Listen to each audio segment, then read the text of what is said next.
Assalamualaikum warahmatullahi wabarakatuh.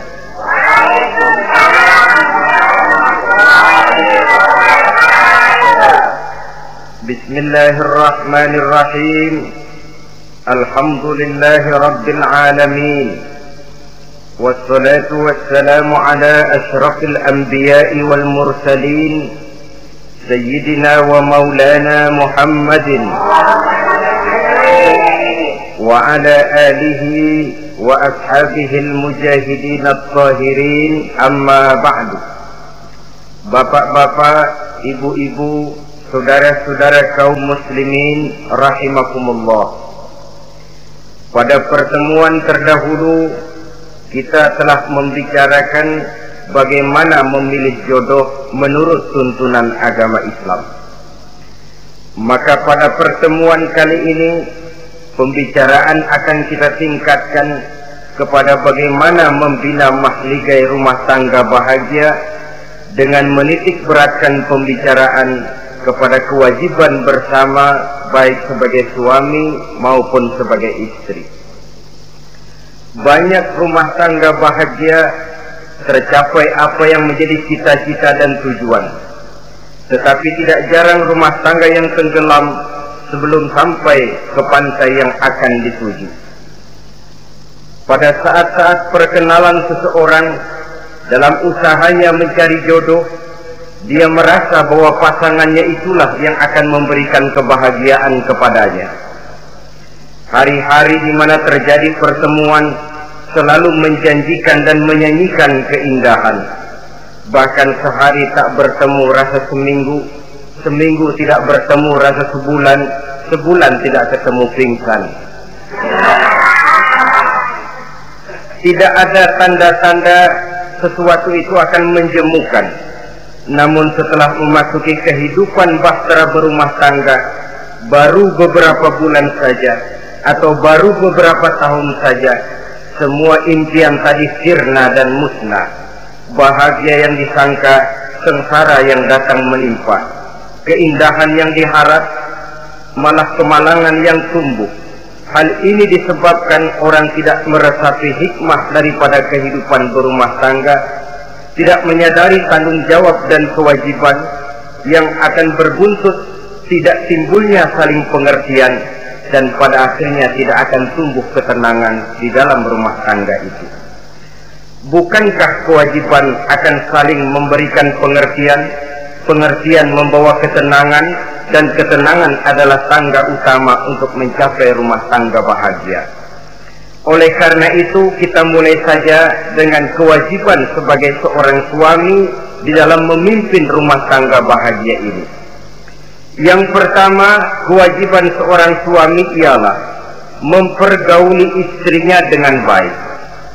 Setiap suami, manakala selesai dia mengucapkan ijab dan qabul di hadapan tuan pengulu atau tuan qadhi, maka ia pun mengucapkan sigat ta'liq yang berisi perjanjian dari seorang suami bahwa ia akan mempergauli istrinya dengan baik, muasyarah bil ma'ruf menurut tuntunan syariat agama Islam.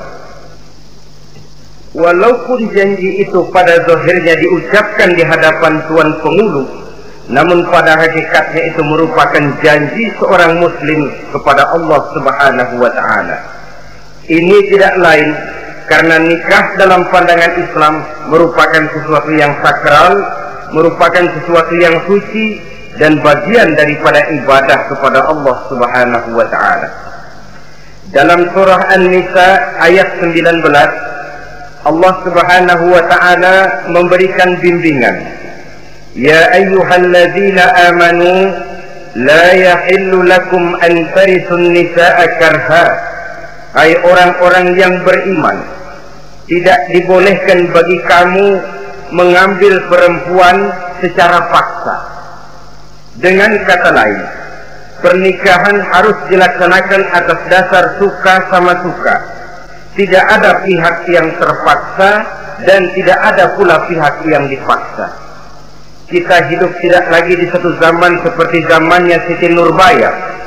Walaupun barangkali cinta memang bisa timbul setelah pernikahan, tetapi akan lebih baik kalau sebelumnya telah diawali dengan saling kenal mengenal, saling memahami latar belakang masing-masing untuk memudahkan timbulnya saling pengertian.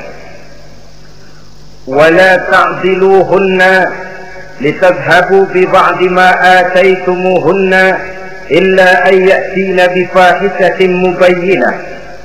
Dan jangan kamu mempersulit mereka karena ingin mengambil kembali sebagian dari apa yang telah engkau berikan kepada mereka, kecuali apabila mereka telah nyata-nyata melakukan perbuatan-perbuatan yang keji. Wa ashiruhunna bil ma'ruf, dan pergaulilah istri-istrimu itu dengan baik. Fa in karihtumuhunna, kalau kamu merasa tidak suka kepadanya, bersabarlah. Fa asa an takrahu syai'an wa yaj'alallahu fihi khairan katsira, karena boleh jadi kamu tidak menyukai sesuatu, padahal Allah menjadikan di dalam sesuatu yang kamu tidak sukai itu kebaikan yang banyak bagimu. Ini merupakan tuntunan umum betapa seorang suami harus mempergauli istrinya dengan baik, muasyarah bil ma'ruf, menurut tuntunan syariat agama Islam.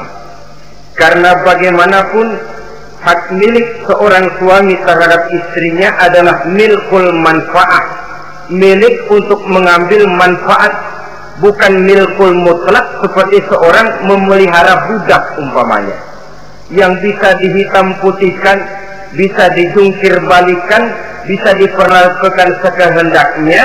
Itu bertentangan dengan tuntunan agama kita. Adalah kewajiban seorang suami mempergauli istrinya dengan baik. Kemudian yang kedua, seorang suami harus menaruh perhatian, menjaga kehormatan, dan bila perlu turut membantu dan menolong pekerjaan istrinya. Menaruh perhatian sampai kepada hal-hal yang kecil, sehingga si istri merasa bahwa dia mendapat perhatian. Ada dia mengadu, ada tempat dia melarikan persoalan, ada tempat dia bercerita. Sejak dari tingkah laku, berpakaian, berperhiasan, make up, dan lain sebagainya. Karena tanpa ada perhatian dari seorang suami, biasanya istri akan menjadi malas, baik untuk bersolek, baik untuk membina dan mengatur rumah tangga, dan lain sebagainya. Apalagi tidak berat lidah untuk memuji perbuatan baik yang dilakukan istrinya, dan tidak mencela secara langsung perbuatan-perbuatan salah yang dilakukan oleh istrinya. Dia bisa menegur secara bijaksana dan dewasa. Saudara-saudara kaum muslimin, seorang sahabat bernama Salman Al-Farisi mempunyai adik perempuan yang kawin dengan Abi Dzar Al-Ghifari. Satu hari Salman datang menengoki adik perempuan ini di rumahnya.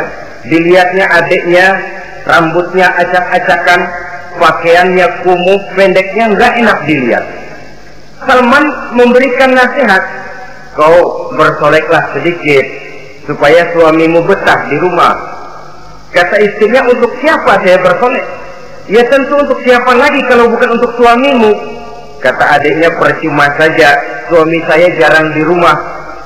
Kemana? Di masjid terus. Salman mengadukan hal ini kepada baginda Rasul, lalu baginda Rasul mengatakan, inna likulli syai'in haqqun, segala sesuatu ada haknya. Allah ada haknya untuk disembah, istri pun mempunyai hak untuk dipenuhi. Melalaikan salah satu hak berarti melakukan kezaliman. Di sini kita melihat fungsi, karena kurangnya perhatian Abi Dzar Al-Ghifari terhadap istrinya akan mengakibatkan kemalasan si istri untuk mendandani dirinya sendiri. Dengan mendapat perhatian, apalagi tidak berat lidah, maka kegairahan dalam kehidupan berumah tangga rasa-rasanya akan sangat mudah terwujud. Kalau suaminya bersolek, kalau istrinya bersolek, kata suaminya, ah kau memang pandai milih warna, walaupun barangkali warnanya norak betul. Tapi kalau pada saat itu seorang suami jujur, kan akan timbul pertengkaran. Kadang-kadang Istri bersolek, suami apa katanya? Lu sih dandan mangga dandan sama. Ini kan sudah tidak menghargai, tidak menaruh perhatian. Udah dah, dandan nggak dandan sama, gue kenyang melihatnya. Saudara hadirin yang saya muliakan, tidak menaruh perhatian, sehingga si istri merasa tidak diperhatikan. Nah kalau sudah tidak diperhatikan, lihat saja, jangankan dalam contoh seperti berumah tangga, apa saja. Seorang anak kalau sudah tidak merasa diperhatikan oleh orang tuanya, dia akan sewenang-wenang. Begitu juga seorang pegawai kalau sudah tidak merasa diperhatikan oleh atasannya, semaunya kerja. Pun seorang istri kalau dia merasa sudah tidak diperhatikan oleh suaminya, akibatnya dia akan dandan semaunya, dia akan ngurus rumah tangga semaunya, dia akan memasak masakan semaunya. Nah kalau sudah semaunya begini, alamat tidak akan ada keharmonisan di dalam kehidupan rumah tangga itu sendiri. Suami yang baik sangat menaruh perhatian kepada istrinya, dari hal yang kecil sampai pun kepada yang sebesar-besarnya. Tapi tidak berarti nyeleneh. Apa itu nyeleneh? Menaruh perhatian bukan selalu mau ingin tahu. Jangan lantas suaminya yang beliin bedak, suaminya yang beliin. Itu nyeleneh namanya. Overacting, terlalu berlebih-lebihan sampai kepada sesuatu yang tidak pada tempatnya. Di samping menaruh perhatian juga menjaga kehormatan. Dan bila ada waktu, dia turut membantu, menolong pekerjaan daripada istrinya. Bukankah seorang perempuan mau melakukan nikah dengan seorang laki-laki karena dia menambahkan hidup yang bahagia? Terus terang saja kan kadang-kadang istri kita ini lebih banyak borongan. Yang saya maksud borongan artinya ya sebagai istri ya dia, ya nyuci ya dia, ya masak ya dia, ya membersihkan rumah tangga ya dia. Istri borongan. Baiklah kalau barangkali memang kondisi ekonomi kita belum menunjang ke arah sana. Walaupun istri berkewajiban untuk taat kepada suami, tetapi adalah wajar suami pun tenggang rasa dan timbang-timbang. Rasulullah saja kadang-kadang dan tidak jarang menjahit bajunya sendiri, memperbaiki kasutnya sendiri. Artinya pada waktu yang terluang dan memang bisa dilakukan, jangan mengandalkan kepada istri. Dengan demikian istri merasa bahwa resiko membina rumah tangga adalah merupakan resiko bersama. Saudara-saudara, yang ketiga, seorang suami yang baik memperhatikan yaitu tidak mengeluarkan kata-kata yang kasar. Sebab apa? Perempuan adalah makhluk yang paling cepat tersinggung. Perasaannya sangat halus. Dan saya kira perempuan itu lebih sakit ditampar dengan bahasa daripada ditampar dengan tangan. Kalau ditampar dia dengan tangan, urusannya paling nangis 2-3 jam sudah sembuh. Tapi ditampar dia dengan kata-kata, ditampar dia dengan omongan, itu sangat menyakitkan hatinya. Seorang suami yang baik tidak mengeluarkan kata-kata yang menyinggung perasaan, kata-kata yang kasar. Dia pandai menggunakan kata-kata yang baik untuk menghidupkan rumah tangganya. Rasulullah seringkali memanggil Siti Aisyah itu dengan Humaira. Humaira dari kalimat ahmar yang kemerah-merahan. Sebab rupanya kulit Siti Aisyah itu kuning kemerah-merahan seperti tomat mengkel. Sehingga panggilannya Ta'ali ya Humaira, kemarilah wahai yang kemerah-merahan. Alangkah indahnya panggilan ini. Kadang-kadang kita mah jujur suami ini. Ketahuan istri bongkok, enak banget bongkok, sini loh.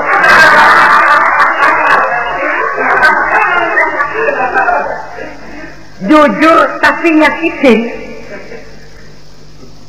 Saudara-saudara, kadang-kadang inilah ya, bahasa perbuatan sangat besar pengaruhnya dalam menciptakan keharmonisan di rumah tangga. Pacaran mah manggilnya yang, Mau kemana yang? Udah endah aja udah. Begitu berumah tangga masih indah kakanda. Punya anak satu, bapaknya anak-anak. Punya anak dua, bapak loh. Sudah 3 anaknya, bapak hilang eluh manggilnya. Panggilan ini mengalami pergeseran. Nah begitu juga suami. Ketika pacaran bukan main. Ketika baru melakukan akad nikah sedang honeymoon bulan madu, asik betul. Kemana-mana selalu bersama. Kondangan selalu bersama. Resepsi pergi bersama. Jalan bergandengan tangan. Istri sedikit terpeleset. Khawatir bukan main. Hati-hati yang.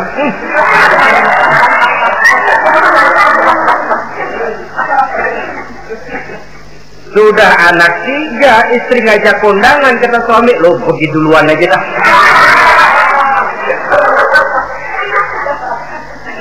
Pulang kondangan, istri laporan, bang saya terpeleset. Emang lu mau mampus? Kejam betul. Hilang panggilan yang tadinya begitu mesra. Saudara hadirin yang saya muliakan, ini kata-kata kelihatannya kecil, sederhana, tapi sangat besar pengaruhnya dalam menciptakan rumah tangga yang bahagia ini. Oleh karena itu, soal isi hati kita itu urusan gaib yang tahu cuma Allah. Orang lebih dahulu lihat penampilan, dan dari penampilan ini yang dinilai adalah kata-kata kita. Oleh karena itu, seorang suami yang baik, dia tidak mengeluarkan kata-kata yang menyinggung perasaan. Kalaupun dia marah betul, dia tidak mencaci maki secara langsung. Dia bisa menggunakan kata-kata kiasan. Maka agama memberikan tuntunan, kalau seorang suami marah, jangan memukul muka. Dan mukul pun bagian terakhir. Jangan jalan pertama. Kadang-kadang ada juga loh Pak, suami marah sama istri persis korambil gebukin maling. Aduh, gelebah, gelebuk, gak karuan.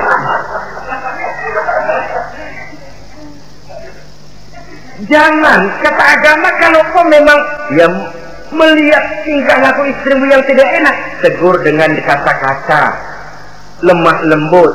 Lemah lembut tidak bisa, sedikit keras. Sedikit keras masih nekat, bentak. Bentak pun tidak bisa juga, pisah tempat tidur. Pisah tempat tidur masih tidak bisa juga, pukul. Jangan mukanya, bagian lain dari tubuh. Itu pun tujuannya bukan untuk menyakiti, tapi untuk mendidik. Saudara hadirin, misalnya istri tidak sholat, suami tampil, bu sholat. Mboknya malu sama tetangga kalau nggak sholat. Dengan lemah lembut masih tidak kena. Besok kencengan dikit ngomongnya. Kemarin kan sudah saya bilangin sholat 2 kali, belum mau juga. Oh sholat jadi. Mulai naik tensi omongan. Masih nekat. Begini saja. Saya dari kalem sampai bentak udah. Sekarang kamu nggak mau juga sholat, saya mulai nggak enak pikiran. Mulai ntar malam kamu tidur kamar depan, saya kamar belakang. Pisah tempat tidur. Kadang-kadang kan nggak kuat emosi kalau sudah marah sama istri, ngebludak. Kalau istri diusir, udah pulang ke rumah monyang muzat.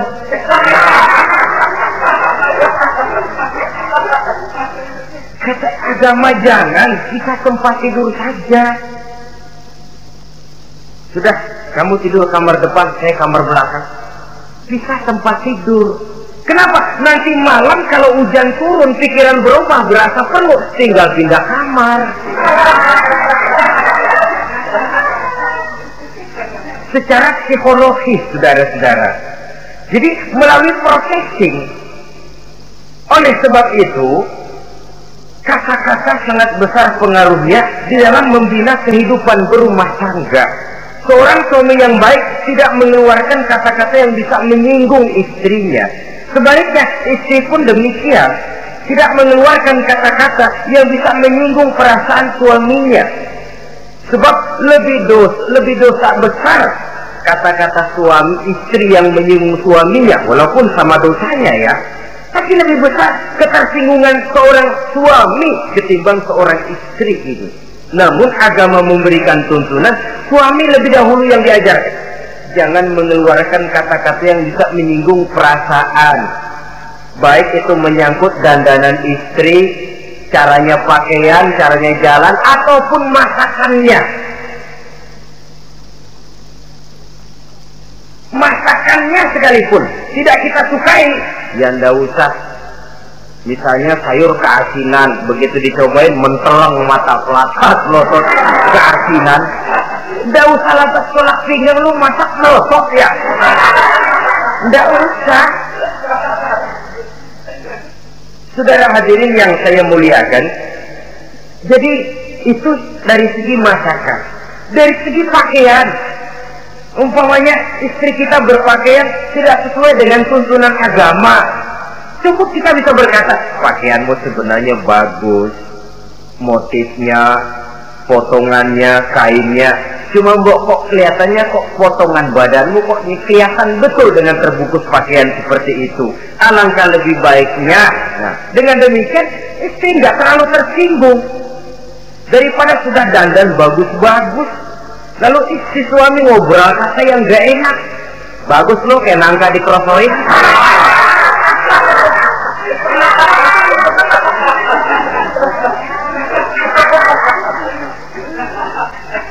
Allahu Akbar. Istri tentu saja tersinggung. Atau dia pakai bedak berlebihan, ya tentu dia pun begitu karena ingin ada kebanggaan suami jalan dengan dia merasa bangga. Tapi over, bedaknya berlebihan, lipstiknya berlebihan. Suami usil, begitu mau berangkat ke undangan istrinya keluar nanya mau main topeng monyet di mana?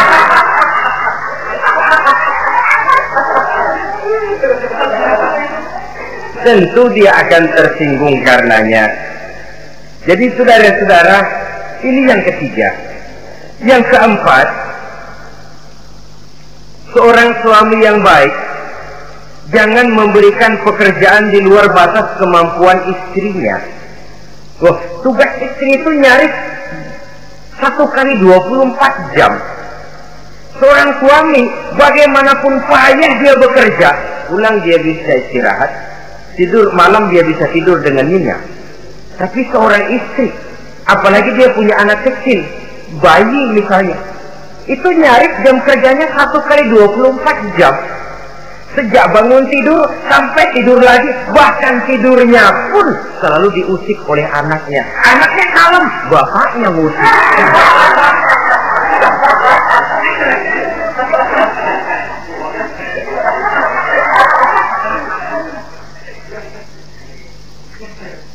Jadi jangan memberikan pekerjaan di luar batas kemampuan.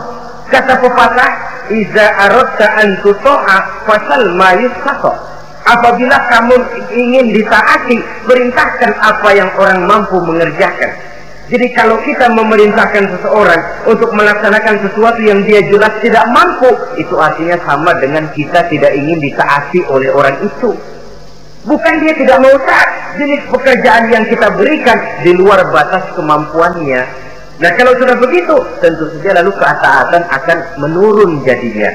Tadi sudah saya katakan, kadang-kadang istri kita ini istri borongan. Dalam arti, ya dia masak, ya dia nyuci, ya dia ngepel, ya dia ngejemur, ya dia ngetriska. Borongan. Terlalu berat tugasnya. Oleh karena itulah seorang suami yang baik, dia harus tenggang rasa, timbang diri, tidak memberikan pekerjaan yang di luar batas kemampuan daripada istrinya. Kalau tidak mampu karena merasa dimanjakan oleh istri suaminya, karena merasa dapat angin dimanjakan, mestinya mampu, lalu berpura-pura tidak mampu. Apalagi istrinya suaminya sedikit-sedikit mau menolong dia. Jadi posisi ini nanti bisa berbalik loh. Karena terlalu memanjakan istri bisa membludak. Akhirnya suami yang nyuci, suami yang ngerisa, istri tidur. Walaupun tentu saja tidak jelek, tetapi itu sudah overacting namanya. Saudara hadirin yang saya muliakan, itu yang keempat. Yang kelima, kewajiban seorang suami yang baik, ia mencukupkan belanja rumah tangga. Cukup itu relatif. Cukup menurut ukuran standar kemampuan kita. Sebab kemauan kita mungkin tidak terbatas, tapi kemampuan kita yang terbatas. Kalau kemampuan ini bisa kita ukur dengan kemampuan, insya Allah kita cukup. Dan pernah saya katakan, orang kaya adalah orang yang hidupnya paling cukup. Salah kalau kita berkata orang kaya itu yang rumahnya gedung bertingkat. Tidak betul orang kaya itu yang mobilnya 5, yang gajinya jutaan, yang kebunnya lebar, yang pabriknya luas. Tidak. Orang kaya, orang yang hidupnya cukup. Orang miskin, orang yang selalu merasa kurang. Jadi kalau ingin jadi orang kaya, resepnya gampang sekali. Cukup dengan apa yang diberikan Allah, kita sudah kaya. Tapi kalau ingin miskin, maka bukalah mata selebar-lebarnya.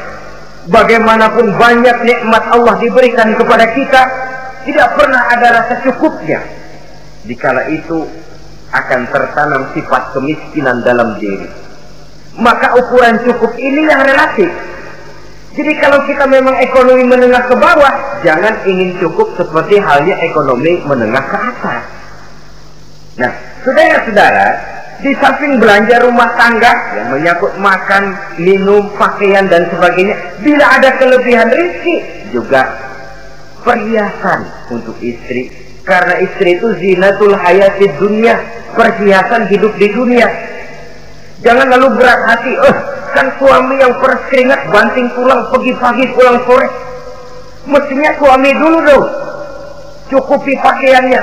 Betul, kelihatannya memang begitu, tapi jangan lupa istri kita bagian daripada hidup kita. Baik dia dilihat orang, baik kita disebut orang. Jelek dia dipandang orang, jelek juga kita disebut orang. Dia adalah bagian daripada kehidupan kita. Orang kan sering bilang tuh, Mpo Ano, kenapa? Gue gerah banget lihatnya. Emang kenapa? Emang kenapa dia? Ke pasar pakai kutang doang.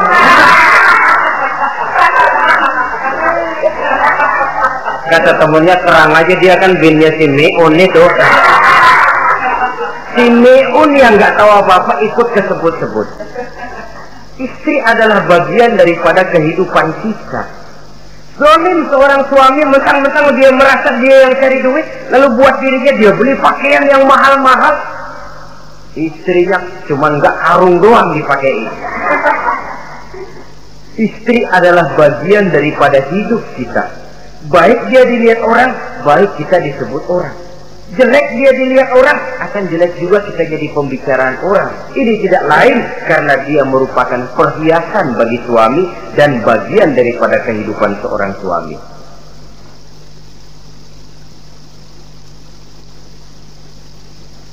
Adalah satu perbuatan zalim misalnya, kalau seorang suami manakala dia beroleh rezeki parkir di restoran. Kalau tidak ada duit, baru dia pulang ke rumah. Sementara dia enak makan makanan yang serba nikmat dan lezat, restoran yang serba ada, istrinya di rumah cukup kangkung saja sama toge. Adalah satu perbuatan yang zalim dan istri berhak menuntut karena itu memang merupakan haknya.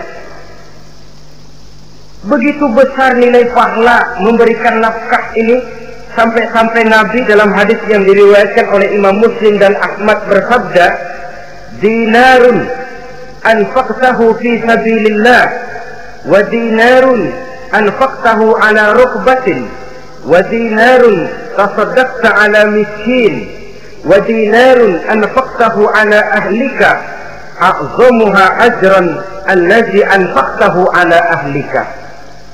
Uang yang kamu belanjakan di jalan Allah, uang yang kamu belanjakan untuk membebaskan budak, uang yang kamu sedekahkan kepada orang miskin, dan uang yang kamu belanjakan untuk nafkah keluargamu, pahalanya itu lebih besar uang yang kamu belanjakan untuk nafkah keluargamu. Ya Allah, jadi rupanya nilainya sedemikian besar. Saudara hadirin yang saya muliakan, ini kewajiban yang keempat, yang kelima maksud saya. Yang keenam, kewajiban seorang suami, dia berusaha untuk meningkatkan pengetahuan daripada istrinya, membimbing. Sebab selain daripada berfungsi sebagai seorang suami, dia juga adalah guru daripada istrinya. Kalau dia tidak bisa membimbingnya secara langsung, setidaknya doronglah istrinya untuk ikut menghadiri pengajian, majelis-majelis taklim, bergaul dengan ustazah-ustazah, sehingga terdapatlah peningkatan pengetahuan. Paling kurang pergaulannya bertambah luas, cakrawala pandangannya juga tidak jadi sempit karenanya.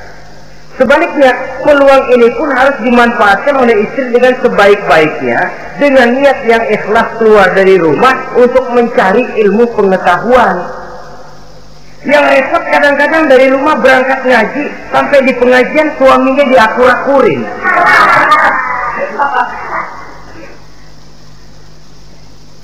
Atau tetangganya jadi bahan gunjingan. Ngajinya cuma setengah jam, ngomongin orangnya sejam setengah. Ini malaikat bingung, kacau amat ya orang. Ini yang kadang-kadang menimbulkan hal-hal yang negatif, padahal keluarnya dari majelis taklim, keluarnya dari pengajian. Tapi karena di pengajian yang dilihat adalah gelang temennya, anting temennya, rantai temennya, lalu walaupun nggak tahu belaga, tahu baru dapat berita burung, katanya si Ano, oh iya Ano.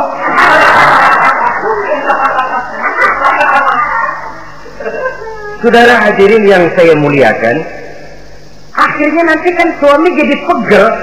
Lu kok disuruh ngaji bukan mikir benar, pulang malah gua digonggong-gonggong minta gelang, bagaimana?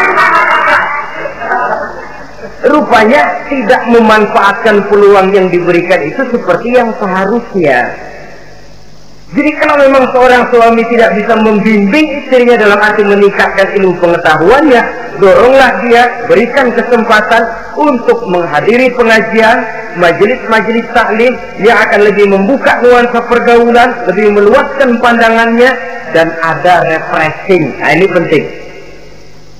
Apakah kita suami ini pernah membayangkan bagaimana kalau kita 1x24 jam mesti ada di rumah saja, tiap hari menghadapi yang itu juga? Apa tidak timbul kejenuhan? Kalau kita begitu, apa istri kita juga tidak begitu? Karena itu sangat bijaksana kalau ada waktu luang, Boya ajaklah istri dan anak-anak makan di rumah makan. Kalau ada kelebihan rezeki loh ini ya. Tapi jangan maksa-maksa, karena terlalu ingin lalu ngutang dulu sama teman. Itu juga nggak betul. Niatnya baik, cuma ngutangnya itu nanti yang jadi nggak betul. Ya, refreshing, relax, santai. Apa itu ke Taman Safari, apa itu ke Bogor, supaya istri ini merasa ada selingan dalam hidup, tidak jenuh, tidak monoton. So kalau dia jenuh, akhirnya kan wah ublek-ublek di depan dapur mulu.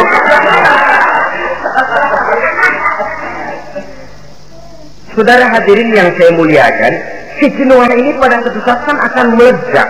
Nah, kalau meledak tanpa tersalurkan, dia akhirnya akan mencari saluran sendiri. Iya kalau positif, kalau negatif, inna lillahi wa inna ilaihi raji'un jadinya. Oleh karena itu, seorang suami yang baik berkewajiban meningkatkan pengetahuan istrinya. Sebab boleh jadi istri tidak melaksanakan kewajiban karena tidak tahunya. Nah kalau istri nggak tahu, jangan digoblok-gobloki. Mestinya dibimbing, diberikan kesempatan ngaji. Kamu sih disuruh gini aja kok nggak bisa, memang goblok aku nih. Memang bukan dibimbing malah digoblok-gobloki. Kalau istri kan apa ya, bahasa Prancisnya nelongso. Apa nelongso? Narik diri. Apa katanya? Gue tahu lu goblok, lu nggak kawin sama gue. Nah,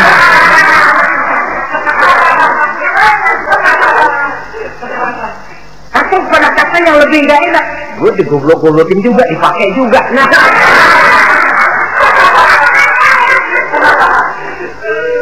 lebih nggak enak lagi tuh. Jadi saudara-saudara, hal-hal yang memerlukan kesabaran ini memang menuntut kedewasaan dari seorang suami.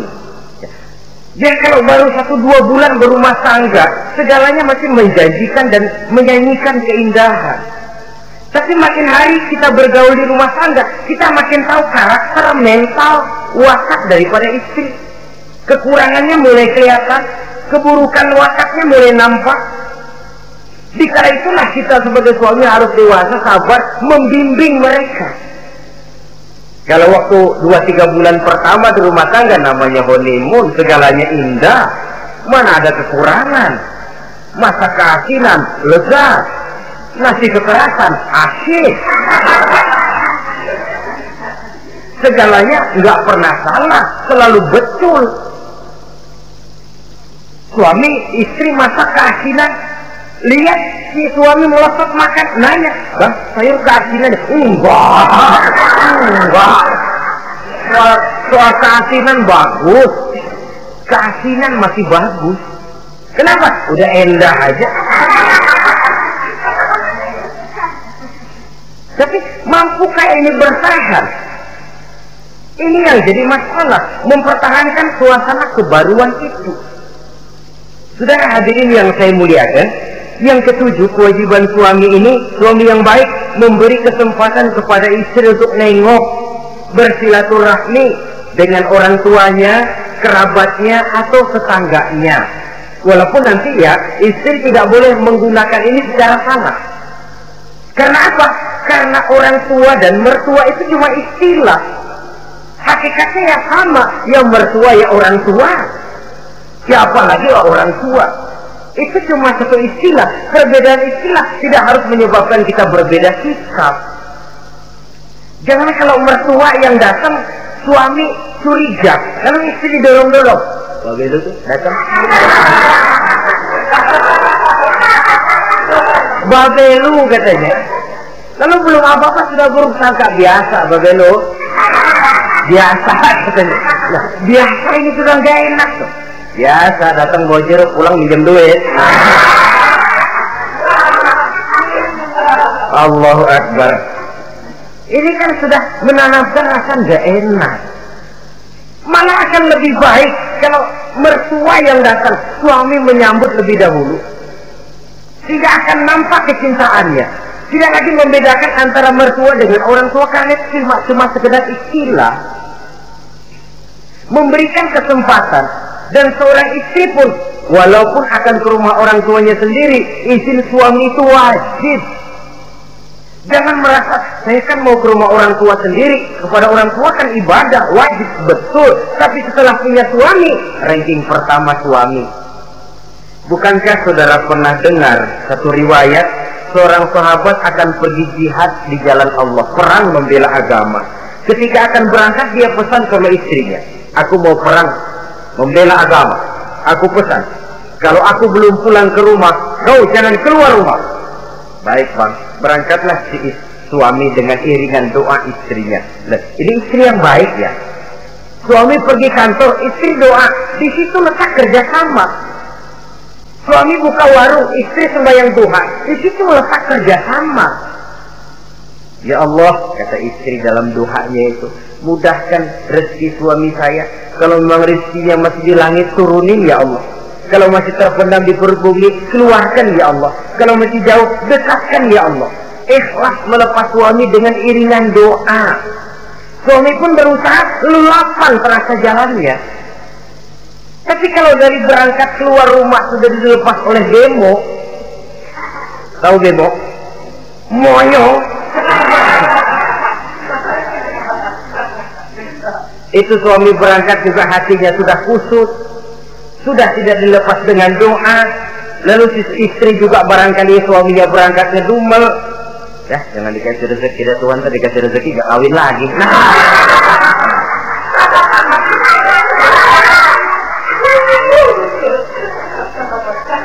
Kalau sudah semacam ini yang terjadi, bukankah masing-masing yang berangkat pikiran kusut, yang melepas pun pikiran gak enak jadinya. Di situ letak kerjasama.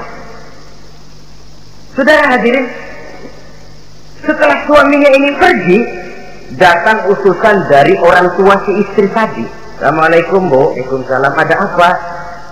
Orang tua ibu sakit keras, ibu diminta datang. Ya Allah, suami saya baru saja berangkat. Istri suami saya bilang kalau dia belum pulang perang, saya nggak boleh keluar dari rumah. Tolong sampaikan maaf saya kepada orang tua saya belum bisa datang karena suami saya pesan begitu. Pulang utusan ini. Besok balik lagi, gimana? Aduh Bu, orang tua ibu makin parah. Kelihatannya nggak ada harapan datang dah sebelum menghembuskan nafas yang terakhir. Suami saya belum pulang, saya nggak berani keluar rumah sebab begitu pesannya. Sudah pulang saja, saya ikut doa mudah-mudahan orang tua cepat sembuh. Besoknya hari ketiga utusan ini datang lagi. Bagaimana? Sudah meninggal Bu. Barangkali sebelum dikubur ibu masih mau ketemu. Maaf saja. Bagaimanapun berat hati saya, suami saya belum pulang. Pesannya tadi begitu. Ini rupanya utusan kesel. Ini orang sama orang tua sendiri gini-gini amat. Lalu lapor kepada baginda Rasul. Apa jawab beliau? Baginda Rasul malah berkata, dosa orang tua yang meninggal ini sudah diampuni oleh Allah karena dia mempunyai anak perempuan yang begitu taat kepada suaminya. Allah Akbar. Jadi ketaatannya kepada suaminya ini diberikan satu ganjaran oleh Allah, mengampuni dosa orang tuanya yang sudah meninggal ini. Jadi jangan merasa mentang-mentang mau ke rumah orang tua sendiri selonong boy. Selonong boy, masa bodoh laki mau tahu nggak tahu, pokoknya gua ke rumah orang tua gua sendiri. Jangan lupa setelah berumah tangga, ranking urutan pertama suami, setelah itu barulah orang tua. Saudara hadirin yang saya muliakan, begitu juga istri yang baik mendapat izin dari suaminya. Bu, tolong ambilin uang di dompet. Sudah izin. Istri yang baik, dompetnya dibawain. Ini saja Bang, ambil sendiri. Nanti saya ambil 10.000, merasa kurang 20.000, lagi ambil saja sendirilah. Lain dengan istri yang ngelongsong, lagi pergi mandi, dompet acak-acakan.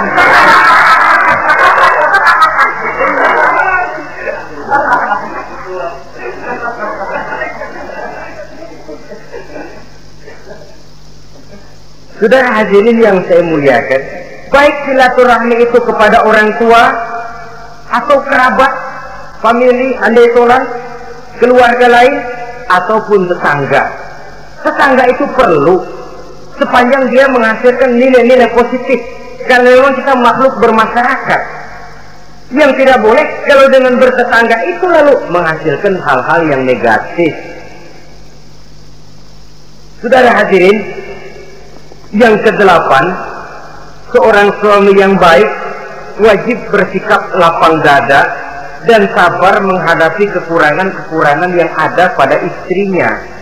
Lapang dada dan sabar. Sebab memang membangun manusia itu lebih sulit dari membangun jembatan. Kalau memperbaiki jembatan mungkin seminggu 2 minggu selesai. Tapi memperbaiki watak seseorang memerlukan waktu lama. Prosesnya diperlukan kesabaran, sikap lapang dada dan sebagainya. Seorang suami harus bersikap lapang dada dan sabar menghadapi kekurangan-kekurangan yang ada pada istrinya. Dan kekurangan-kekurangan itu tidak lalu dia ceritakan kepada yang lain. Kan ada toh kadang-kadang suami kalau ngobrol sama temennya, kekurangan istrinya jadi topik diskusi. Bini gue payah banget dah. Lu nggak ada yang nanya, istrinya dipayahin di mana-mana. Kayaknya nggak malu. Mengorek aib sendiri kan menepuk air di dulang toh itu artinya. Kalau aib istri kita ceritakan di mana-mana, bukankah artinya kita juga menceritakan aib kita sendiri? Karena istri bagian daripada kehidupan kita. Sebagaimanapun seorang istri tidak wajar menceritakan aib dan kekurangan suaminya di mana-mana. Malah dia harus menutupi. Malah kelemahan-kelemahan dan kekurangan suaminya harus dia jaga. Dia tetap bangga. Di mata saya suami saya adalah Arjuna yang tidak punya kekurangan apa-apa. Kalaupun orang bawakan berita, tidak betul itu. Walaupun hatinya panas, tapi dia masih bisa menunjukkan wajah yang sejuk, senyum dalam hati yang panas. Sebab saudara-saudara, apabila kita tidak punya filter, ini kadang-kadang kita mau tenang, kita bisa dibakar oleh yang lain. Tapi kalau ada filter, kita bisa menyaring, boya masa iya. Sehingga dengan demikian, sikap lapang dada dan kesabaran ini, walaupun diutamakan adalah merupakan kewajiban suami, juga sekaligus merupakan imbangan daripada si istri. Nah, kemudian yang ke-9, seorang suami wajib berpenampilan bersih dan rapi di hadapan istrinya. Dia tanpa anggun. Anggun ini lalu menimbulkan wibawa. Nah, dari wibawa lahir rasa hormat. Tapi kalau suami di depan istrinya kelihatan butut, rebek, jelek, belek,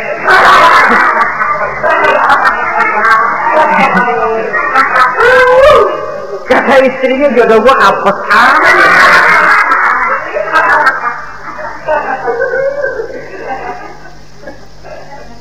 Tidak akan timbul kewibawaan. Nah, kalau sudah tidak timbul wibawa, dia bagaimana si istri itu akan merasa dia wajib taat kepada suami. Saudara hadirin yang saya muliakan, jadi ternyata penampilan bukan cuma kewajiban istri, seorang suami juga harus mengimbangi itu. Sehingga dengan demikian keterasian dalam kehidupan di rumah tangga itu akan terasa jadinya. Nah, inilah pada prinsipnya kewajiban daripada suami. Lalu kemudian apa kewajiban istri ini? Yang pertama, saudara-saudara, terutama ibu-ibu tentu, istri itu berkewajiban untuk taat dan patuh kepada suaminya. Sepanjang perintah suaminya itu tidak untuk bermaksiat kepada Allah. Jangankan amalan yang mubah, amalan yang sunnah saja tidak diizinkan oleh suami, masih dikerjakan oleh istrinya. Dosa. Itu amalan sunnah.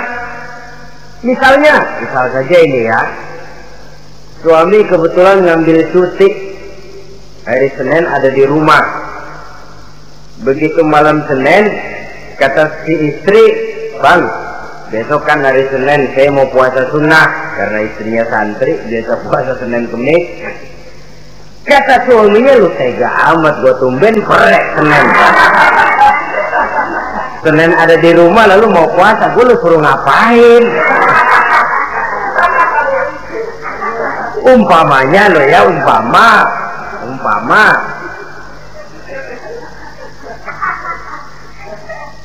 Lalu tanpa izin si suami, istri puasa juga, puasa sunnah. Bukan saja tidak mendapat pahala, malah dosa hukumnya. Ini amalan sunnah. Apalagi timbang pergi arisan, apalagi timbang pergi tetangga. Amalan sunnah tidak mendapat izin daripada si suami, dosa untuk dikerjakan. Dengan pertimbangan tadi, ya tumben cuti hari Senin, istri dadakan puasa, lah suami nganggur total.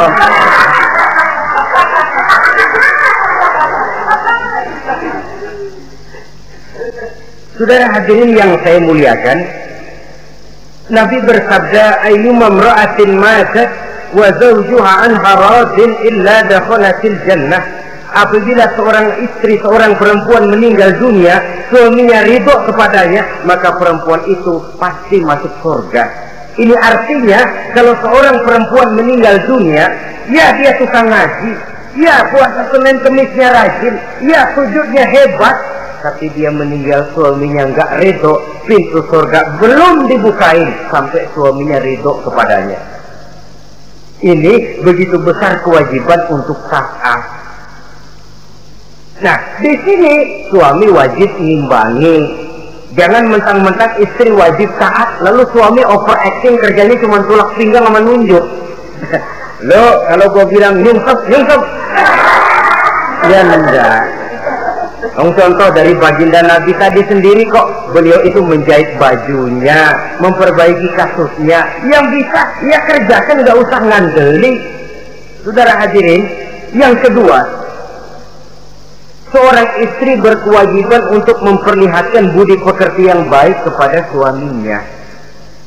Lah, budi pekerti itu yang baik yang bagaimana? Yang diisyaratkan oleh Nabi. Apa kata beliau? Khairun nisa, perempuan yang baik ialah man farratka iza absorta, yaitu yang mengembirakan kamu apabila kamu memandang kepadanya. Satu, ini termasuk budi pekerti yang baik. Apabila dipandang oleh suaminya, dia pandai menyenangkan, menggembirakan hati suaminya. Jadi tolong ibu-ibu, jadilah istri yang siap pakai. Nah itu tuh, itu istilahnya anytime already standby.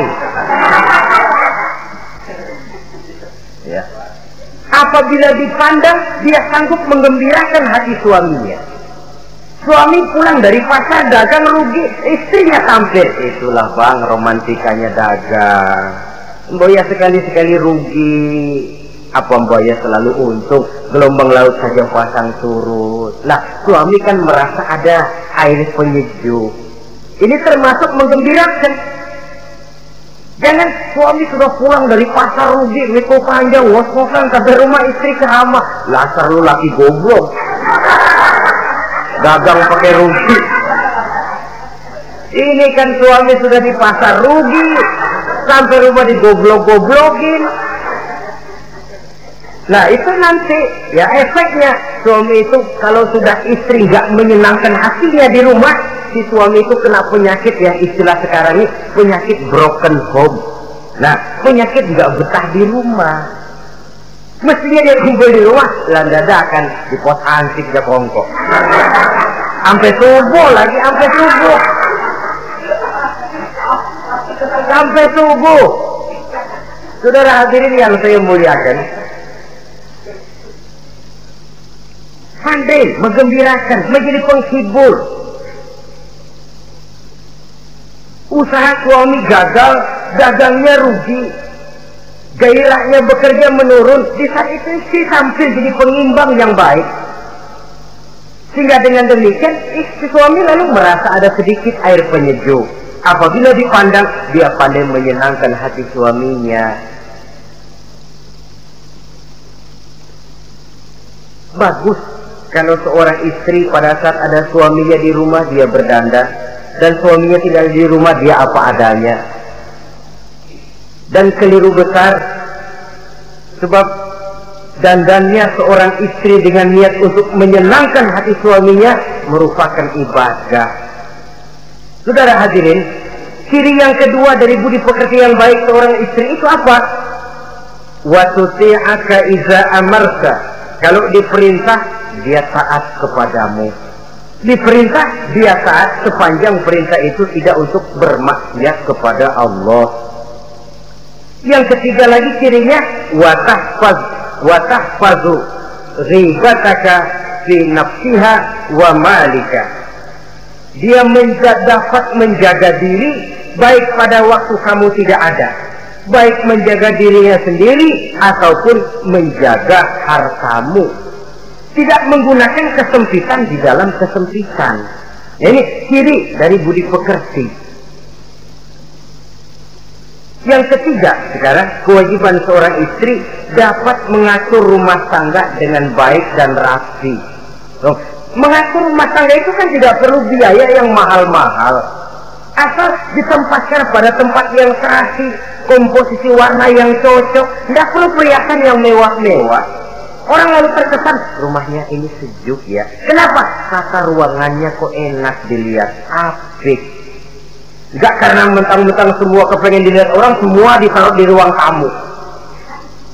Sampai tempayan piring naik ke ruang tamu semua. Walaupun mahal, tapi kalau tidak pada tempatnya kan orang lalu, ini kok terlalu amat ya. Dapat menata. Dan menata ini tentu karena pergaulan. Saudara hadirin yang saya muliakan, sehingga dengan demikian ada suasana kebetahan. Orang di rumah itu merasa seperti, itulah yang dikatakan Nabi, baiti jannati, rumah tanggaku laksana surga bagiku, laksana kebun, tempat di mana kita melepaskan lelah, tempat di mana kita menemukan ketenangan, tempat di mana kita menemukan refreshing dari segala kejenuhan dan kelelahan akibat tugas-tugas yang kita hadapi, baik di kantor, di tengah masyarakat, di pasar, dan lain sebagainya. Yang keempat, jangan menambah kesulitan suami. Syukur kalau malah bisa membantunya. Bahwa ada seorang istri yang bekerja, itu bagus. Asal bisa menjaga diri dan bisa menjaga kepercayaan dan kehormatan daripada suaminya. Dan suami pun yakin bahwa jenis pekerjaan yang dikerjakan oleh istrinya itu tidak bertentangan dengan agama. Tapi malah kalau si suami yang mempekerjakan istrinya, mengeksploitir istrinya, ini zalim. Istrinya yang disuruh kerja, suami ongkang-ongkang kaki di rumah, istrinya yang keras keringat banting tulang. Ya kalau kerja, kalau dikerjain lebih parah lagi. Kan tidak sedikit toh problema rumah tangga semacam ini. Sehingga dengan demikian akhirnya apa? Kendali rumah tangga di tangan istri. Karena istri merasa dia yang cari duit. Istri merasa dia yang berusaha. Kenapa dia tidak mengendalikan rumah tangganya? Dikala itu jatuhlah suami di bawah komando istrinya. Hilang wibawa, hilang karisma, tidak ada ketakutan. Malah akhirnya berbalik seolah-olah si suami jadi istri dan si istri menjadi suami. Apalagi di zaman seperti sekarang. Walaupun pekerjaan sulit, tapi mereka yang punya wajah cantik, mudah senyum, gampang bergaul, dan mau obral, tentu banyak saja lapangan kerja yang nyata-nyata bertentangan dengan agama. Nah, yang terakhir, kewajiban daripada istri ialah hemat, cermat, rajin, dan pandai menyimpan. Kalau dia diberikan perhiasan oleh suaminya, niatnya tidak lain. Pertama, menyenangkan hati suaminya. Yang kedua, berjaga-jaga kalau nanti ada kesulitan, toh perhiasan ini bisa dimanfaatkan. Tidak untuk show, tidak untuk sombong-sombongan, tidak untuk hebat-hebatan, tapi dua hal yang jadi pilihan utama tadi. Dengan sikap hemat, cermat, rajin, dan pandai ini, menyimpan, memanfaatkan, dan menggunakan, maka nilai ekonomi di rumah tangga insya Allah akan mengalami stabilnya. Dengan demikian, saudara-saudara, secara sepintas kewajiban suami dan istri sudah kita bicarakan. Dengan saling melaksanakan kewajiban akan timbul saling pengertian, dari pengertian akan timbul ketenangan, dari ketenangan insya Allah akan terwujud rumah tangga yang bahagia. Insya Allah nanti pembicaraan akan kita lanjutkan yang mengenai kewajiban bersama dan kewajiban orang tua terhadap anak-anaknya. Mudah-mudahan ini bermanfaat. Terima kasih atas perhatian saudara. Mohon maaf atas segala kekurangan. Usikum wa nafsi bitaqwallah. Wassalamualaikum warahmatullahi wabarakatuh.